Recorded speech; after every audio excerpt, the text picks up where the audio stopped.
Welcome viewers.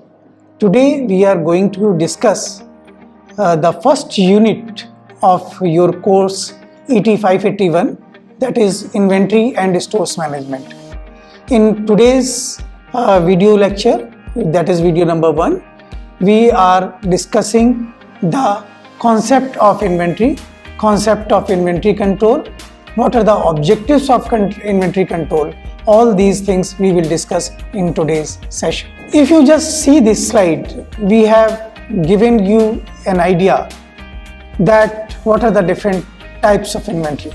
For example, raw material, inventory of components, inventory of those items which are not completely processed and we say work in process, then inventory of finished good, inventory of distribution inventory, for example trucks, transportation or distribution. Then another important inventory is the type of MRO, that is maintenance, repair and operating supplies. So in today's session we are going to learn different terminology which are used in inventory. We will be able to classify a given inventory. We will explain the need, objective and the functions of inventory. You will be able to differentiate between different types of demand inventory. In the meantime, you will also able to identify various factors which affects the level of inventory and the type of inventory in any organization. You will be also able to describe various cost parameters used in inventory. If you just see this slide will give you the definition of inventory. Inventory is a part and parcel of every facet of business. Without inventory, no business activity can be performed, whether it is a service organization like hospital or bank or a manufacturing organization or a trading organization.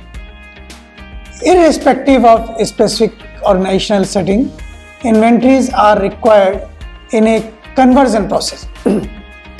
That means input is converted into output. Now you will be eager to know what are the different roles played by inventory in an organization. To get the right amount of stock at the right or the exact time of need to ensure continuous and smooth production. That means we used to have the proper inventory management so that right amount of stock can be available at exact time.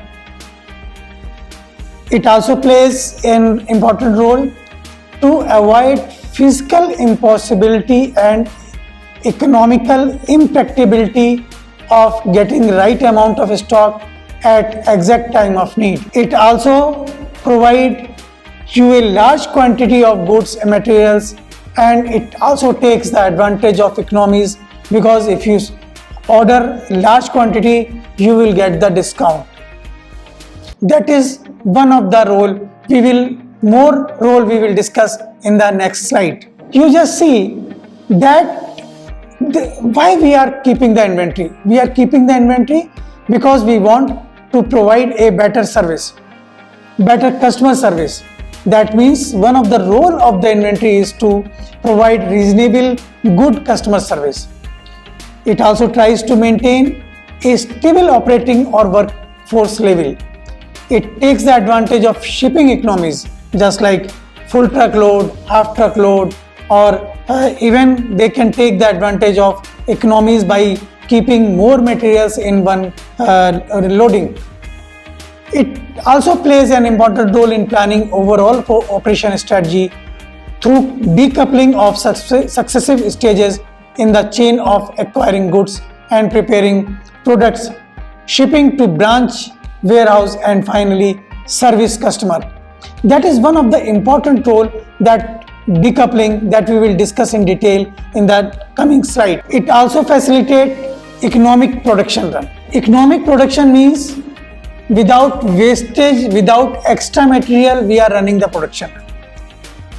It also facilitates intermittent protection of several products on the same facility, because we are controlling or we are managing the inventory.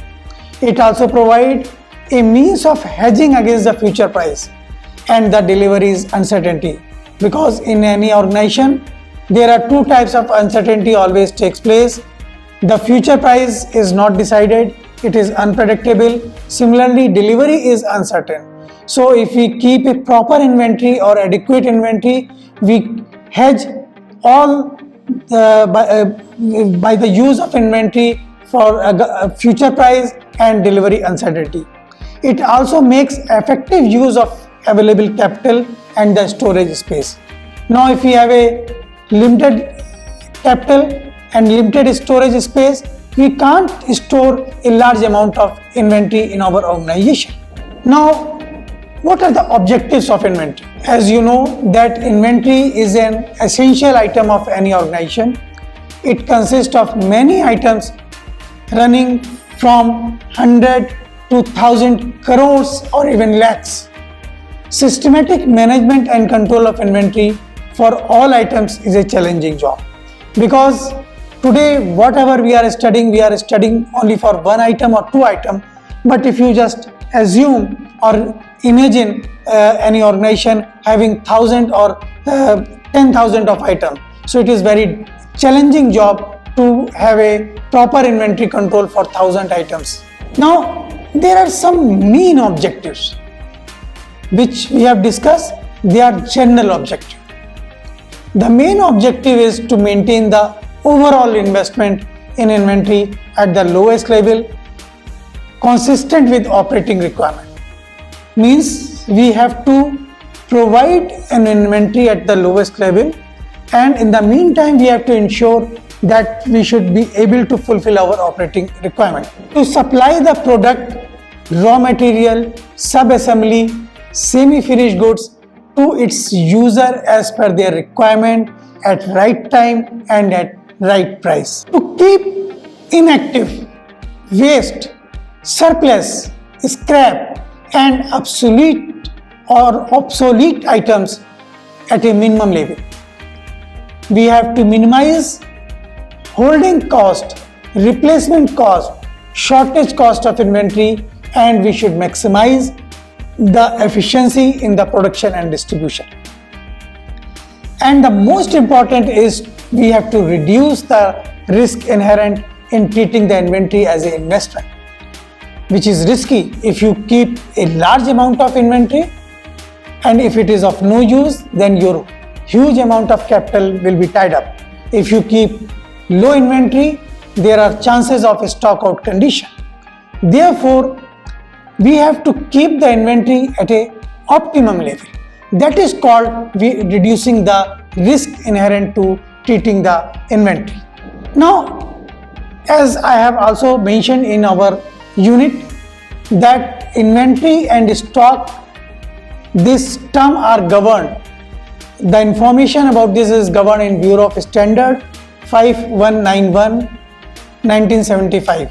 It has been revised. You can check. If you want more information, you go to in detail in that particular Bureau of Standard code. Actually, what we mean by inventory? Inventory means a listing of stock item. That is the original meaning of it. Now, what are the different types of stock? There is a very, you can say, narrow difference between inventory and stock. Stock or inventory can be of direct type. In that, items which is included in the finished product.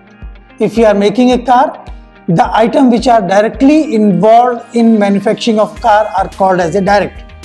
Indirect item which is not included in the finished product, just like cleaning material or stationery, they are called the indirect. Third one is supporting items. Items which support, just like spare part for emergency generator, they are supporting. Electricity, your light or air circulation, the items which are required for air circulation, they are supporting. The fourth type of inventory or the stock is the reserved inventory. The items which are committed to a specific purpose but need not to be kept separate from each other. They are also called as the reverse or reserved item or reserved stock. Here I have formulated some question. They are also given in your unit. The self-assessment question, in short we called it SAQ. Now you just think of yourself and try to answer yourself in your mind what is inventory and why industry keeps the inventory. Now let us come to the second SAQ. Why inventory control is essential and why holding of inventory always tie up a capital. We have intentionally kept this self-assessment question so that whenever you read it, you refresh or brush your memory sharply with whatever you have studied. Now you will be eager to know, after studying the objective or the main objective inventory, after all, what are the functions of inventory?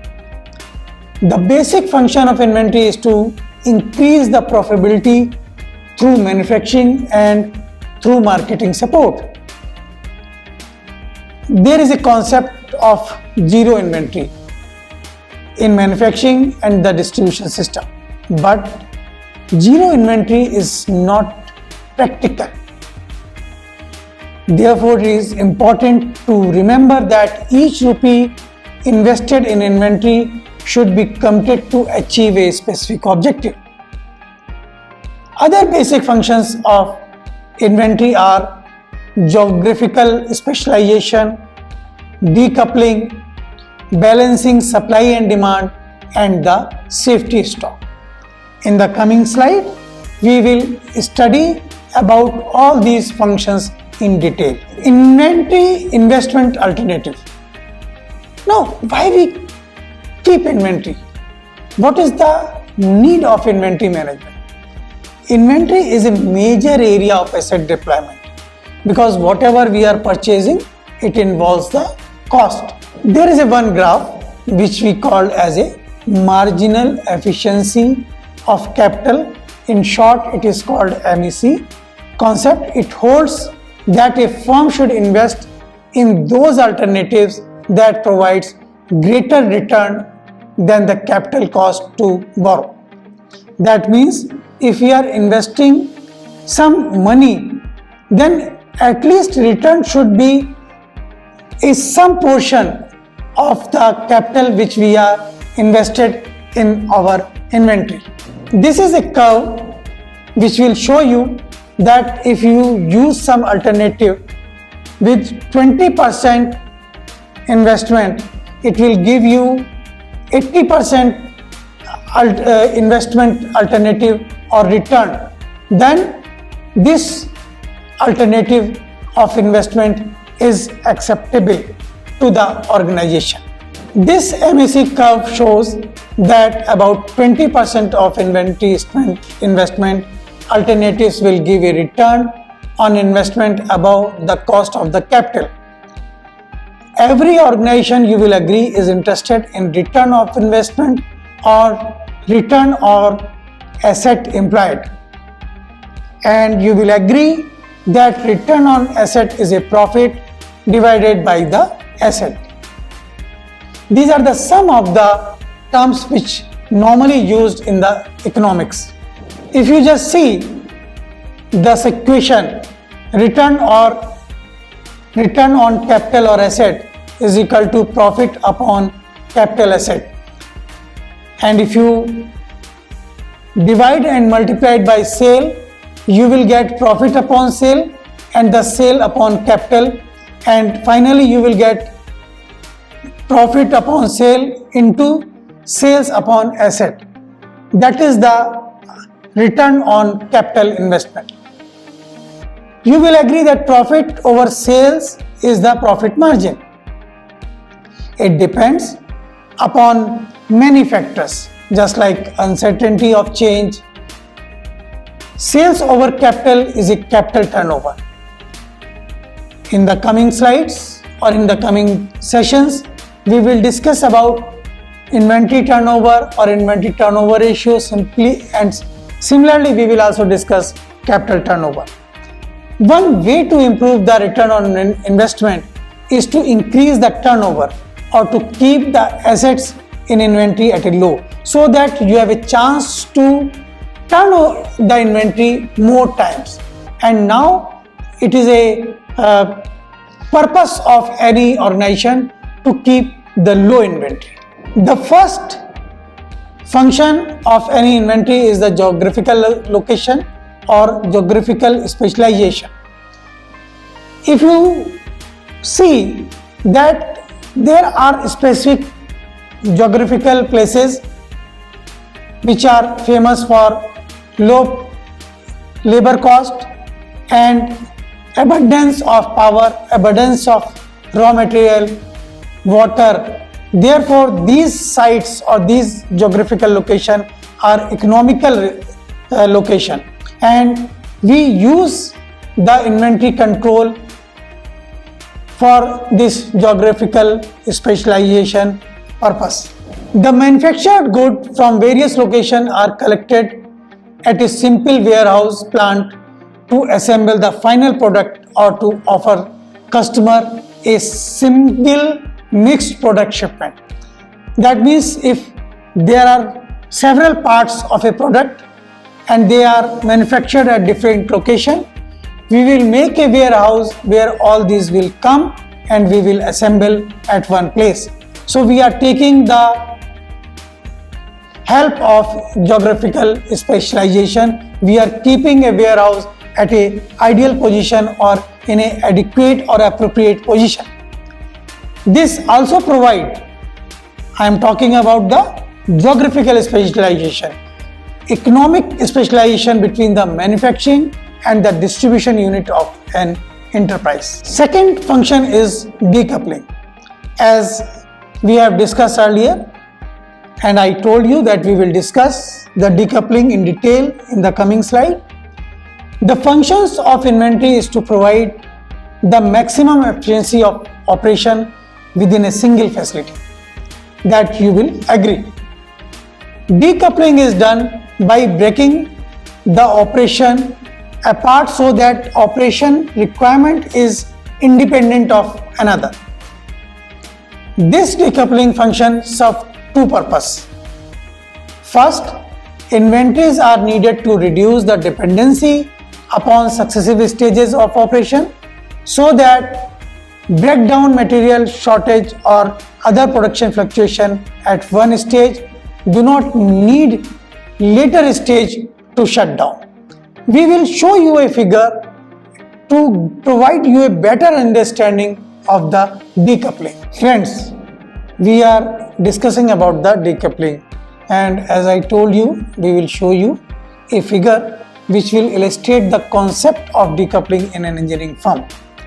Now, let's just take an example. We have a deburring operation and we have a die casting and drilling operation. Now, suppose we want that deburring process should be continued even when die casting and drilling is to shut down because of some problem. If we keep the inventory at each stages, that is called the decoupling, so that our deburring operation will continue even when die casting or drilling are not in function. Just see the figure. We are getting raw material, then die casting, drilling, deburring and the packing. You just see that we have provided the inventory in between drilling and deburring. We have provided the inventory between deburring and packing. So, if suppose drilling operation is not taking place, deburring operation will never discontinue. Similarly, if deburring process is discontinued, we will be able to continue our packaging operation even we are not getting the items from the deburring process. This is the beauty of the decoupling operation or decoupling function of inventory. The second purpose of decoupling is to let one organization unit schedule its operation independent of another operation. If we take an example of automobile, engine built up can be scheduled separately from the seat assembly operation and can be decoupled from the final assembly operation through a process inventory. We are not combining. The engine buildup is scheduled a second line while seat assembly is a second line.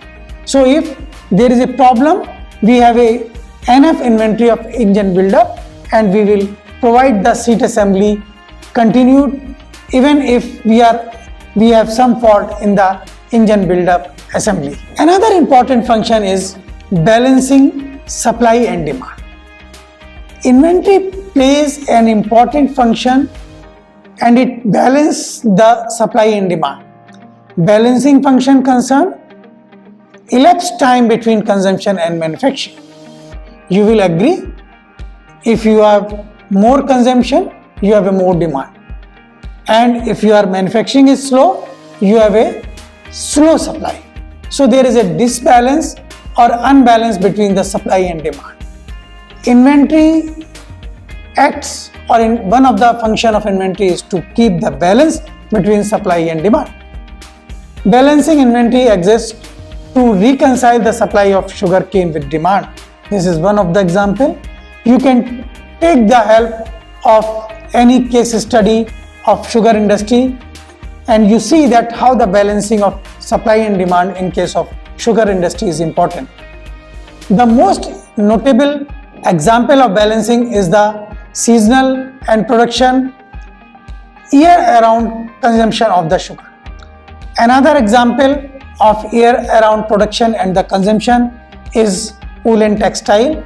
We all use woolen textile and you will agree that sometimes there is a mismatch between supply and demand and we do not get our desired item in the market. Inventory in a balancing capacity link and the seasonal economies of manufacturing with the variation of consumption. In other words, if I just repeat, inventories in a balancing capacity link the seasonal economies of manufacturing with various companies.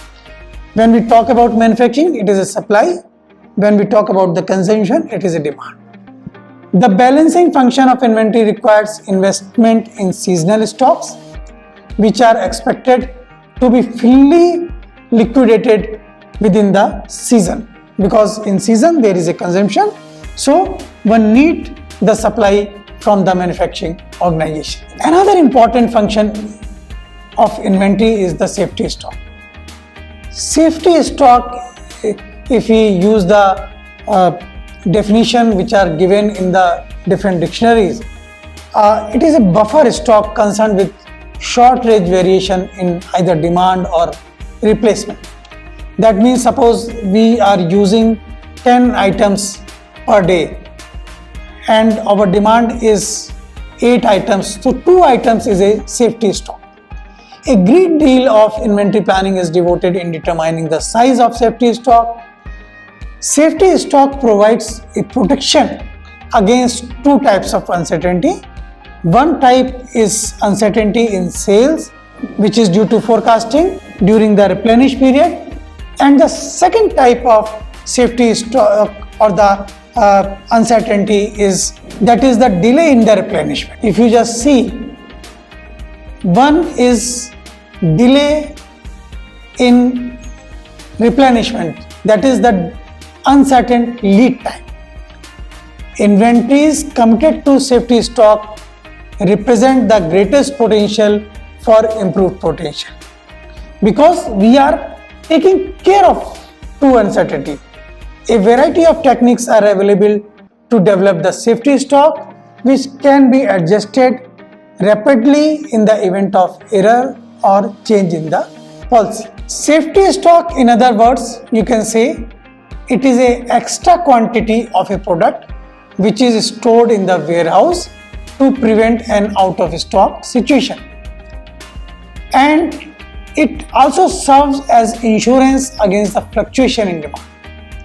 Sometimes we have a low demand, sometimes we have a higher demand. So it serves a purpose of a insurance. Now you will eager to know how we calculate the safety stock. To calculate the safety stock, we have to work out our daily uses for a product and multiply it by a average lead time. That means how long it takes in days to arrive once you place an order. Then we subtract the number from the maximum daily use, your maximum lead time. That will give you the safety stock number for your product. If we see the self-assessment question, you have to give answer what is the purpose of decoupling, and you have to write different functions of inventory. Another important topic or subtopic of today's session is the inventory cost. There are two types of basic cost. One is cost to order and one is cost to hold the inventory. These costs we will try to keep the inventory so that we can optimize the both cost, because you will agree that if you increase the number of order, your holding cost will reduce but ordering cost will increase. If you reduce the number of order, your ordering cost will reduce but holding cost will increase. So in today's session, we have studied about inventory, types of inventory, what are the objectives of keeping the inventory. We have also discussed general objective as well as main objective. We have discussed what are the functions of inventory, what is decoupling, what is safety stock, and what are the inventory cost, that is ordering cost and the holding cost. There are other types of cost that we will discuss in our coming sessions. Thank you, Lord.